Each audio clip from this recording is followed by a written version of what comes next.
Hello everyone. तो आज हम सॉल्व करने जा रहे हैं एक्सरसाइज 9.1 का क्वेश्चन नंबर 14। ठीक है, सबसे पहले क्वेश्चन पढ़ते हैं। क्वेश्चन क्या बोल रहे हैं? क्वेश्चन है हमारा, 1.2 metre tall girl spot a balloon moving with a wind in a horizontal line at a height of 88.2 metre from the ground. मतलब एक बैलून है, मान लो यहाँ पे एक बैलून है, ये हमारा, ये ग्राउंड से कितने मीटर पे है? ग्राउंड से इसकी जो हाइट है वो 88.2 है।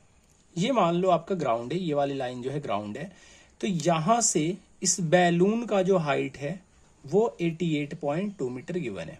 देखो बेटा, क्वेश्चन पढ़ते रहो और उसके साथ साथ इसका फिगर ड्रॉ करते रहो। ठीक है, क्वेश्चन आसानी से आप सॉल्व कर लोगे। एक बैलून है जो ग्राउंड से 88.2 मीटर हाइट पे स्पॉट किया गया है। ठीक है, कितने मीटर की गर्ल है? ये 1.2 मीटर की गर्ल है। आगे पढ़ते हैं। The angle of elevation of the balloon from the eye of girl at any instant is 60 degree. After some time the angle of elevation reduce to 30 degree. मतलब बोल रहा है कि बैलून, मान लो लड़की जो है वो यहाँ पे है। ठीक है, लड़की की हाइट कितनी है? ये जो लड़की है उसकी हाइट कितनी है? 1.2 मीटर।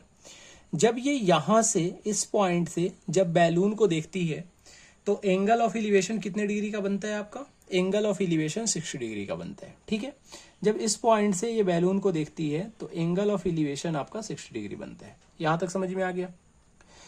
क्वेश्चन क्या बोल रहा है? बैलून जो है वो यहां से बढ़ के कहां पे चला गया है? कुछ दूरी पे चला गया है। मतलब बैलून जो है वो आपका अब यहां पे पहुंच गया है। जब बैलून आपका यहां पे पहुंच गया है तो यहां से जब वो देखती है किसको? बैलून को, तो उसका डिस्टेंस कितना है? उसका एंगल ऑफ एलिवेशन कितना बन रहा है? तब एंगल ऑफ एलिवेशन जो है वो आपका 30 डिग्री बन रहा है। तो एंगल ऑफ एलिवेशन कितना बन रहा है? 30 डिग्री बन रहा है। मतलब बड़ा सिंपल सा है कि ये भी बैलून का आपका हाइट है 88.2 और ये भी बैलून का हाइट है। आप बुक में फिगर देख सकते हो, बुक में बना रखा है फिगर। लेकिन इन द केस अगर आपको पेपर में फिगर ना दे तो उस टाइम आप कैसे ड्रॉ करोगे क्वेश्चन पढ़ के, वो मैं आपको सिखा रहा हूँ यहाँ पे। कि एक 88.2 मीटर की हाइट पे बैलून उड़ रहा है, 1.2 मीटर की गर्ल है। जब वो उसको देखती है तो एंगल ऑफ एलिवेशन 60 डिग्री बन रहा है। बेटा मैंने बहुत बार बताया है कि एंगल ऑफ एलिवेशन या एंगल ऑफ डिप्रेशन जो होता है वो लाइन ऑफ साइट और बेस के बीच में बनता है। ये आपका लाइन ऑफ साइट है फर्स्ट केस में और ये आपका लाइन ऑफ साइट है सेकेंड केस में। आपको बेस ड्रॉ करना पड़ेगा। बिना बेस ड्रॉ किए आप एंगल ऑफ एलिवेशन का पता नहीं लगा सकते हैं। बेस कैसे ड्रॉ करना पड़ेगा? ये जो गर्ल की आई है यहां से आपको एक परपेंडिकुलर डिस्टेंस ड्रॉ करना पड़ेगा बैलून की हाइट पे। ठीक है, पैरेलल लाइन हम ड्रॉ कर सकते हैं। ठीक है, कंस्ट्रक्शन में आपने पढ़ा है 9th क्लास में कि पैरेलल लाइन हम ड्रॉ करते हैं एंगल ऑफ एलिवेशन, एंगल निकालने के लिए। सॉरी, जब आप यहां से देख रहे हो तो एंगल ऑफ एलिवेशन कितने डिग्री का बन रहा है? एंगल ऑफ एलिवेशन आपका फर्स्ट केस में जो है वो 60 डिग्री का बन रहा है। मतलब ये जो आपका एंगल है, ये जो पूरा सा आप एंगल देख रहे हो, क्योंकि ये बेस है और ये लाइन ऑफ साइट है, इनके बीच में आपका एंगल बन रहा है 60 डिग्री। मैं यहाँ पे बीच में लिख रहा हूँ 60 डिग्री, इसका मतलब ये छोटा वाला एंगल 60 डिग्री नहीं है बेटा। इसका मतलब है कि ये पूरा बेस और लाइन ऑफ साइट के बीच में 60 डिग्री बन रहा है। सेकेंड केस में जब वो बैलून थोड़ा सा और दूर चला गया गर्ल से, तब वो देखती है तो यहाँ पे इसका एंगल ऑफ एलिवेशन जो है वो 30 डिग्री बनता है। क्यों? क्योंकि इस वाले पॉइंट के लिए लाइन ऑफ साइट ये रहा। क्वेश्चन क्या बोल रहा है? Find the distance travelled by balloon during the interval. मतलब इस टाइम में बैलून कितना चल के जाता है। पहले बैलून कहां पे था बेटा? पहले बैलून यहां पे था, मतलब यहां पे है बैलून। अब बैलून कहां पे पहुंच गया है? इस पॉइंट पे पहुंच गया है। लेट कर लेते हैं ना, हाइट को लेट कर सकते हो आप। हाइट को लेट कर लो। मान लो पहले जो बैलून था वो यहाँ पे PQ था, अब जो बैलून चला गया है वो RS तक चला गया है। ठीक है, समझ में आ गया? गर्ल की हाइट को आप AB लेट कर लो। ये जो पॉइंट है PQRS हो गया, तो इसे T पॉइंट लेट कर लो और इसे U पॉइंट लेट कर लो, या मन करे तो आपको C पॉइंट भी लेट कर सकते हो। जो मन करे वो आप लेट कर सकते हो, इसके लिए कोई दिक्कत नहीं है। अब जब क्वेश्चन को सॉल्व करना है, हमें SQ की वैल्यू निकालना है। बेटा ध्यान से पढ़ियो, हमें SQ की वैल्यू निकालना है। SQ बोले तो CT के बराबर है, CT बोले तो PR के बराबर है। क्यों? क्योंकि PR के बीच का डिस्टेंस है, वहीं तो अगर पैरेलल है तो वहीं तो सामने CT है और उतना ही डिस्टेंस SQ है। अब हमें PR निकालना है। PR निकालने के लिए अगर हम CT निकाल ले तो भी वैल्यू आ जाएगा, SQ निकाल ले तो भी वैल्यू आ जाएगा। अगर मैं ट्रायंगल को देखूं तो ट्रायंगल आपका SQ से नहीं बन रहा। क्यों? क्योंकि लाइन ऑफ साइट आपका A पॉइंट पे है और A पॉइंट कहां पे बेस को मैच कर रहा है? C पे। तो ये आपका 90 डिग्री है।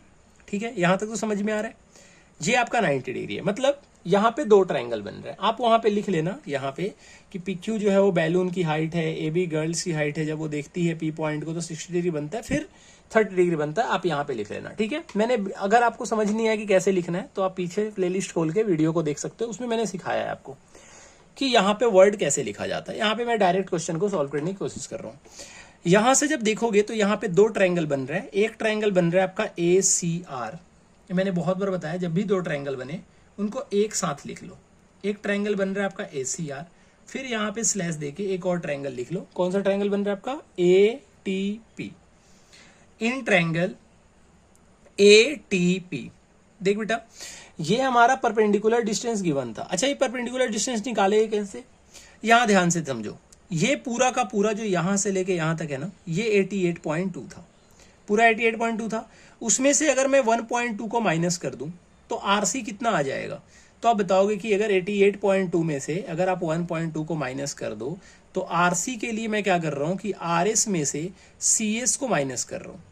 आरएस का डिस्टेंस कितना है बेटा 88.2, सीएस का डिस्टेंस कितना है 1.2, जब आप माइनस करोगे तो 87 आ जाएगा। मतलब आरएस की जो है आरसी की जो वैल्यू है वो 87 है, वही वैल्यू आपकी पीटी की है। अगर मैं इन ट्रायंगल ACR की बात करूं, पहले देखो इन दोनों में कॉमन क्या है, दोनों का परपेंडिकुलर कॉमन है और दोनों में हमें बेस निकालना है। और P और B के बीच में किसका रिलेशन होता है, tan का। तो यहां पे हम क्या ले लेंगे tan। अगर मैं ACR ट्रायंगल की बात करूं तो ACR में tan 30 डिग्री होगा क्योंकि ये वाले ट्रायंगल 30 डिग्री बना रहे हैं। अगर मैं ATP की बात करूं तो यहां पे जो एंगल बन रहा है वो आपका 60 डिग्री बन रहा है। यहां तक समझ में आया। आप भी पेपर में ऐसे साथ साथ लिख के करना बेटा, आगे पीछे करोगे काफी लेंदी हो जाएगा, फिर कंफ्यूजन होगा, फिर आप छोड़ दोगे क्वेश्चन को, क्योंकि कैलकुलेशन इसका डिफिकल्ट होता है ना। तो आसान तरीके से कैसे कर सकते हो वो आप सीखो। tan 30 का वैल्यू कितना होगा, tan 30 का वैल्यू होगा RC अपॉन में AC, क्योंकि एंगल के सामने वाला P होता है और ये B हो गया, तो आपका ये RC अपॉन में क्या हो जाएगा AC। यहां तक समझ में आ रहा है।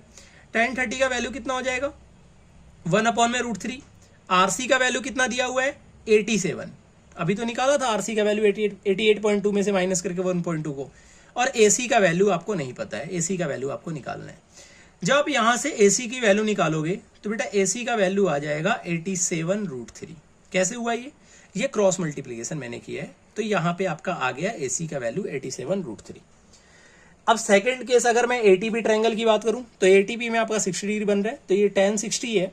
और tan 60 की वैल्यू बात करूं तो एंगल के सामने वाला P होता है और नीचे वाला B होता है। तो एंगल के सामने अगर P की बात करूं तो ये PT हो जाएगा, ये आपका PT हो जाएगा अपॉन में, अगर मैं यहां पे देखूं तो बेस आपका हो जाएगा 80। ठीक है, समझ में आ रहा है ना। एंगल के सामने आपका जो होता है साइड वो P होता है, तो ये आपका PT P हो गया और 80 जो है वो आपका B हो गया। tan 60 का वैल्यू कितना होता है, tan 60 का वैल्यू होता है √3। PT का वैल्यू कितना है, देखो बेटा ये जो RC है वही तो PT है, बैलून का हाइट देखो RC ही तो PT है, इक्वल है ना दोनों। तो PT की जगह पे हम RC का वैल्यू लिख सकते हैं, और RC का वैल्यू कितना आया है 87, तो 87 अपॉन में 80 का वैल्यू 80 लिख दिया। अगर यहां से आप क्रॉस मल्टीप्लीकेशन करोगे ना तो 80 का जो वैल्यू आएगा, चलो मैं लिख देता हूं, ये √3 80 इज इक्वल टू 87 होगा। और यहां से जब आप सॉल्व करोगे 80 का वैल्यू निकालोगे तो 80 का वैल्यू आ जाएगा 87 अपॉन में √3। ऐसा क्यों, क्योंकि √3 मल्टीप्लाई में था, इधर आएगा तो डिवाइड में होगा। और आप जानते हो कि डिनोमिनेटर में हम रूट को ऐसे ही नहीं छोड़ सकते, तो आपको क्या करना पड़ेगा, इसको रेशनलाइज करना पड़ेगा। जब आप रेशनलाइज करोगे तो ये आपका हो जाएगा 87√3 अपॉन में 3 के टेबल में बेटा 87 आता है, कितना आता है 29। ठीक है, 3 से 87 को कट करोगे तो 29 आएगा, तो ये आपका आंसर आ गया 29√3। जरा ध्यान से फिगर में समझने की कोशिश करो बेटा।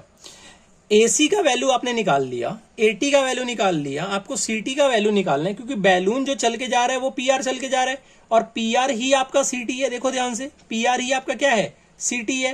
तो अगर आपने CT की वैल्यू निकाल ली तो PR का भी वैल्यू निकल जाएगा। और CT का वैल्यू निकालने के लिए अगर AC में से मैं AT को माइनस कर दूं तो CT निकल जाएगा, AC में से अगर AT माइनस होगा तो CT निकल जाएगा। तो यहां पे हमें क्या करना है, हमें CT का वैल्यू निकालना है। मतलब हमें पूरी लाइन लिख देंगे, distance travelled by balloon during the interval, या पूरी लाइन लिख देना।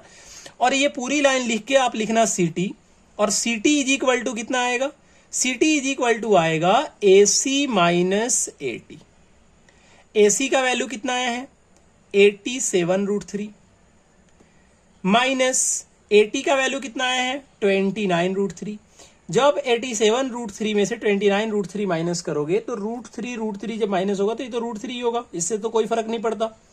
87 में से 29 माइनस करोगे, अच्छा आप में से कोई ऐसा तो नहीं है ना जिससे रूट माइनस करने नहीं आता, तो बेटा पहले उसके कंसेप्ट को क्लियर करो। 87 में से 29 माइनस होगा तो कितना आएगा, 7 में से 9 जाएगा तो आपका 8 आएगा, और 7 में से 2 जाएगा तो 5 आएगा। तो आपका कितना आंसर हो जाएगा 58√3, और मीटर में आंसर था तो ये आपका मीटर हो जाएगा। क्यों, क्योंकि ये 88.2 मीटर दे रखा था। तो आप ये लिख लेना, मैंने यहाँ पे कुछ लिखा नहीं है, लेकिन आप लास्ट में जरूर लिख लेना कि the distance travelled by balloon during the interval is equal to ct is equal to AC minus 80, और AC की वैल्यू लिखना, 80 की वैल्यू लिखना, इनको माइनस कर देना, आपका आंसर निकल के आ जाएगा। ठीक है, उम्मीद करते हैं आपको सॉल्यूशन समझ में आया होगा। अगर सॉल्यूशन समझ में आया बेटा तो वीडियो को लाइक करना है, चैनल को सब्सक्राइब जरूर कर देना और बेल आइकन को दबा देना। ठीक है, ताकि जिस चैप्टर का भी मैं सॉल्यूशन डालूं आपके पास सबसे पहले वो आप सॉल्यूशन को देख सकते हो, समझ सकते हो, और वहां से अगर कोई दिक्कत आता है तो आप कमेंट बॉक्स में लिख दिया करो जिस पॉइंट पे आपको प्रॉब्लम है। ठीक है, मिलते हैं नेक्स्ट वीडियो में। Till then tata bye bye.